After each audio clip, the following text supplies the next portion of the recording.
looks safe. Both ends are cut. It's gonna be huge pain. All right, guys, sorry for the mess. I just rolled out of bed, and we are adding a couple of things to our security system arsenal.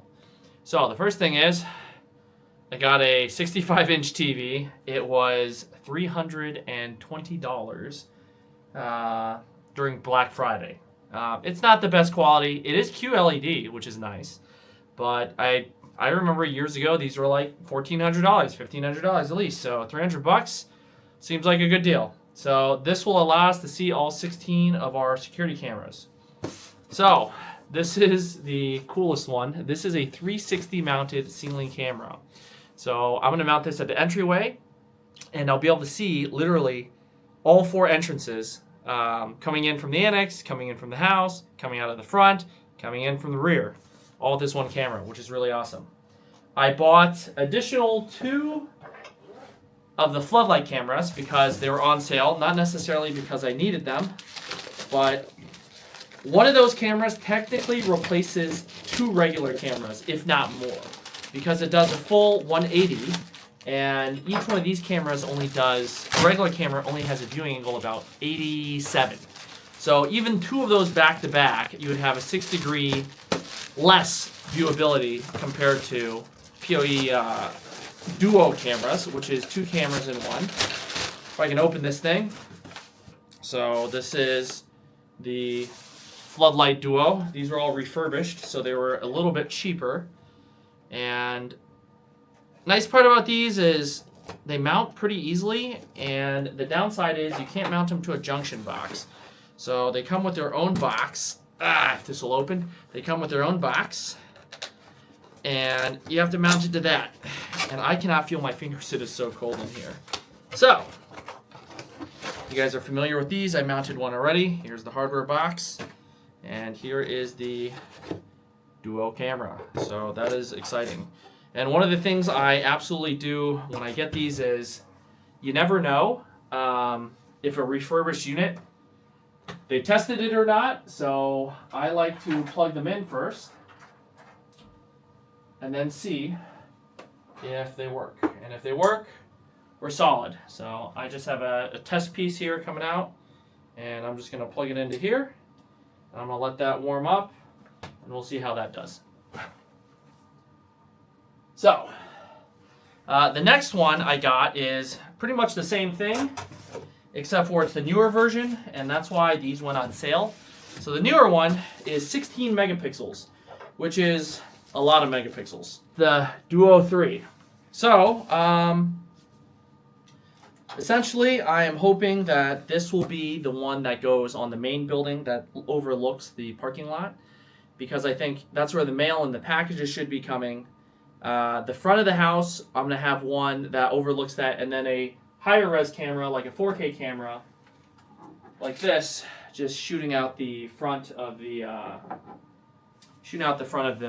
the building. So hopefully those things will help us be more secure. I just had to kind of show this. Look at this. This is so cool looking. It's like an eye. Look at that. It's like an eye in the sky. This is just a quick time lapse of me just opening the ceiling tiles to see how I can run this cable through here. And this place is really wired poorly, so I do find a huge surprise like this armored cable coming down. Apparently they've run 4 different voltages through the exact same cable, so it's a little bit alarming. Right. I don't know if it's me. I might have OCD. This is a nightmare of a mess of cables. And I'm pretty sure a lot of these cables are no longer being used. So, for instance, this junction box, you know, nicely not connected to anything, is connected to some sort of warning system. So if you see that orange amber light up there, okay, it's connected to this, which, you know, looks safe. So I think it might be better for me just to try to remove all of this stuff. because number one, it's not used. Number two, it's going to be huge pain to make a lot of things, go through this. And you can tell, number one, this wall here they made doesn't go all the way up. As you see, it just stops right here. And I just put some insulation in, and you can see, let me bring a light and make it easier. You can see there's a massive hole on the other side. It doesn't go to the top at all. They just stuck some insulation in the middle, which, I mean, is fine. That's not a big deal. I'm not too concerned about that. So it's a non-structural wall. That's basically what that says. Same thing with the building in there. Even though it's black, tops don't touch the trusses or anything.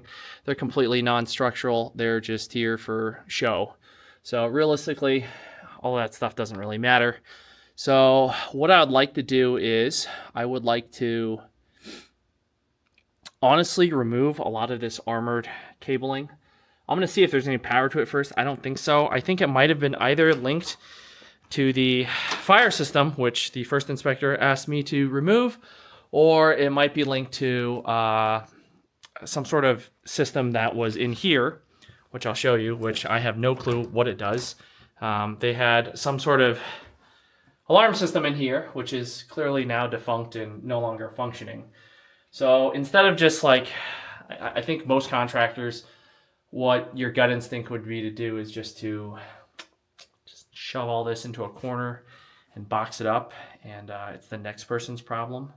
So, and you can see this armored cabling also comes with a nice 110 outlet that is supposed to go into there, but it is not plugged in. And I really highly doubt there's a reason for me to use this. I mean, also at the same time, I mean, it's just really bad up there. It's like a rat's nest. So I have to be able to run new electrical for certain things, I suppose, like, well, I guess it's not really new electrical. I'm replacing the mini splits, and I think I'm going to be running ceiling registers instead of the traditional wall mount type, because I think that looks cleaner, and we have this massive space of probably at least 3 feet, and these registers are only like 18 inches high, so definitely it would be a good opportunity to use that space and have everything concealed. Two, I don't know, it just drives me nuts. So I don't know necessarily what else to say. It just drives me nuts. I mean, they had me remove all the fire stuff too, so I don't think it's ever going to go back online, to be fair. And to be honest, I think there's a lot more better smart systems now instead of this. So even if it could go back online, I can't really see myself paying someone to inspect the system every single year just to use it on the off chance. So I think all of that stuff might have to go. So like, I think a lot of this is just going to be gutting stuff, which I suppose that's fun. I don't know. I don't know what people enjoy seeing, but I think a lot of it's going to be gutting it and getting all this stuff just not rat's nest up there. So I'm going to try to do that now. So I will kind of chime in on this. I'm no electrician by any means, but they have the same gauge wire running. I think it's a 14 gauge THNN wire running 12 volt, one wire running 24 volt, and one set of wires running 110, and another set of wires running 220. So I'm pretty sure you shouldn't be running 4 different voltages using the exact same gauge armored wiring. But hey, I'm no electrician. I'm just some random guy on YouTube. So I don't know anything, but still, just a gut feeling. Maybe they shouldn't do that. Well, now I 100% know I have no use for that, because as I threaded that through, so you guys can see this, it comes through the ceiling here, and this is it. This line here is what we're looking at. And this line directly comes down to this, which is connected to a 12 volt transformer. why they decided to use armored copper wire for literally DC 12 volts, okay? Literally here, DC 12 volts, 5.8 amps is beyond me because that is completely unnecessary and also a waste of money. So who knows? But that is what came out of here, and I don't think I'm going to be needing that in the future. This huge thick line here, which is also going through, looks like it used to be a phone communication line. So I thought that was a 220 volt line originally. If you can see that, that's huge. It's a phone communication line. So I actually don't think we need that either. So, but I mean, I don't know how deep this rabbit hole goes because this has been years and years and years of stuff. So we'll see. We'll continue and we'll see. I think this was some sort of alarm system at one point in time. I'm not really sure what kind of alarm system, but it's definitely no longer in use, and it hasn't been in a long time. A funny story. The one outlet is actually just for that security box over there, whatever it does, I don't know. And there was that huge spool of armored wire in there, right? And you're like, oh yeah, it's connected to something. It's not. Both ends are cut. So, like, look at that.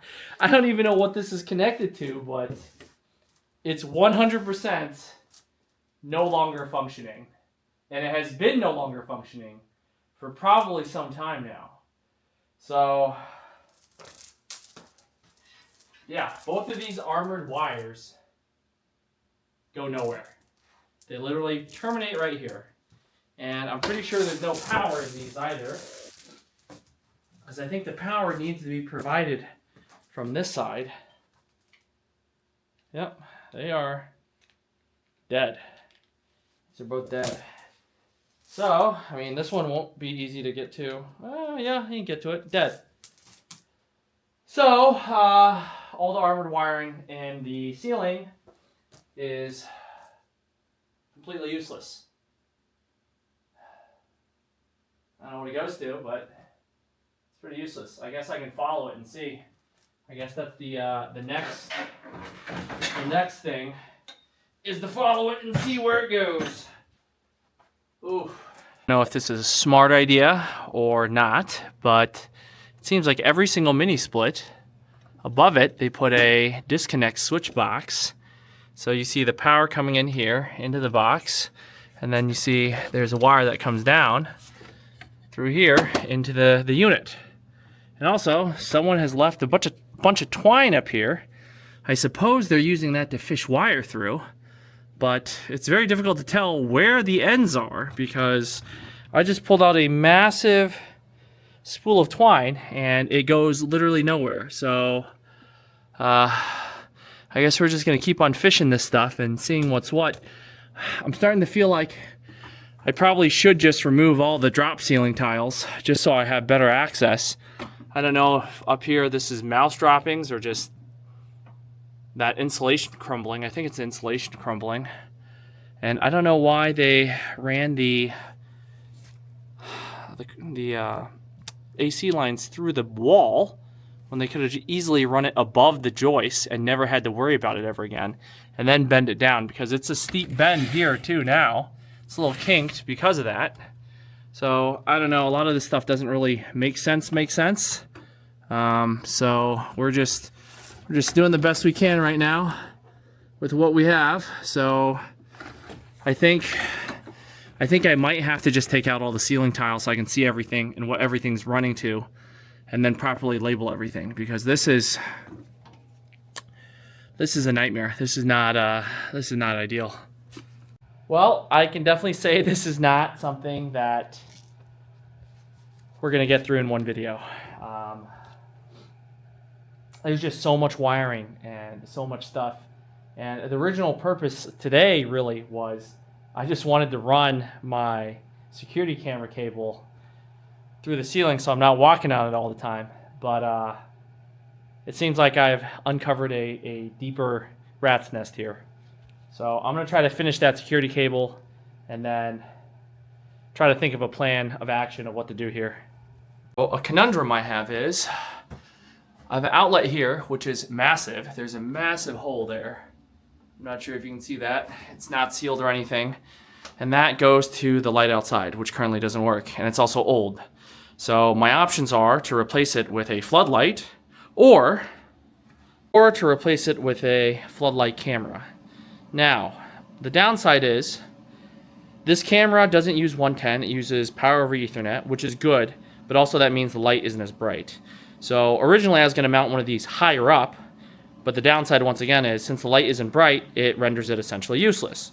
Suppose having them high up with lights might be a deterrent because people see them as, you know, animals or whatever pass by. But the real nice part is really, like for instance this one here, is that when you walk by, it will most likely illuminate the face of whoever's walking by. So it can be used as identification.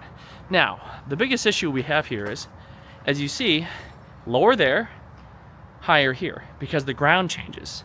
And because the ground changes, that joist where I could run that wire changes significantly from ground level. So over there, it's very hard for me to, let's say, jump up and slap the camera. Out here, however, if you see, it's very close.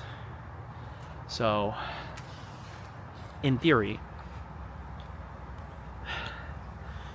if that was a camera, anyone could go up and just slap it. I mean, chances are that's probably not going to be a huge issue. And I do plan on also putting a backup camera in the corner there to see this entranceway. But my original thought was to mount the camera above that second window there. And if it's above the second window, it can see technically further, but that's really not the issue because if you think about it, how much we can see here is really not that much. We're just, you know, we have the driveway, which is already covered by the other camera. So, but being here would be great for identification because you'll be able to see better. It's a lot lower, so you don't have any issues with, you know, faces being obscured. So like, let's say if someone's wearing a baseball cap, a tall camera wouldn't be able to see that. But somewhere here, probably up to about 10 feet, 20 feet, probably wouldn't make a difference. Like, they'd have to be looking really far down. In which case, even if you had one at eye level, you wouldn't be able to see it. So I think that's the thought process here. So what I'm going to do is I'm going to try to take this down first and see how big that hole is. If that hole is super big and not patched up, I could just pull that Romex cable through, tape it up, then we have a dead switch, which is not great. But in the future, we could run another light out here or run something out here that is powered by that light. So, I mean, I'm not necessarily recommending this, but I could put, like, let's say a lamp post with a pretty strong light out here, and then you could turn that on and you'd have a lamp post instead of a building mounted light. Once again, like, if I also wanted to change that that floodlight camera, I could also potentially remove it and still put back the original fixture. So what I'm going to do is, I don't know what to do yet. I'm just going to decide after I remove that fixture first, and then after that we'll go from there. If the hole's super big, I'll probably just put the camera in, and that way I could have a full 180 view of this side with a floodlight, mind you, a fairly weak floodlight, but you know, you're not going to be working on cars back here or anything like that. I mean, you could, but like I said, it's going to be fairly weak. So for identification purposes, that'll be good. So I'm going to go do that now. So this old rickety light is finally met its time to come. So I will be removing this, and hopefully there's a junction box behind here to mount our camera. This footage was taken probably like mid-November, somewhere around then, around Thanksgiving time, and so the sun has gone down relatively quickly. I'm just trying to figure out with the borescope here where the wires are coming through, because I have to drill another hole through here to run the PoE cable. So you can just see me run between inside and outside. Eventually I do end up drilling a new hole just to make things a little bit easier. The old cable in here like wound like up and down a few times.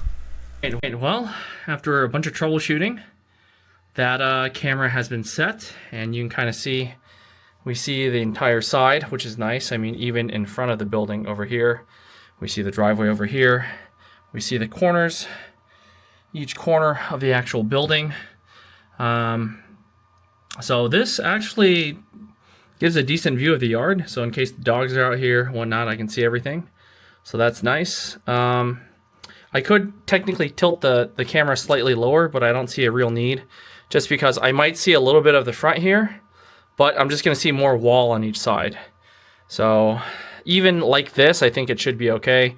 If I moved it slightly over, I might see a little bit more of the front, but I'm gonna have a camera in the front anyways, so that should cover that. So hopefully this will kind of show, I mean, the shed kind of blocks most of the driveway, but the other camera sees down the driveway, so that should be fine. And I'll put a higher definition camera down the driveway as well. Oh, this might seem silly, but what I'm doing is I'm actually heating up this Ethernet cable.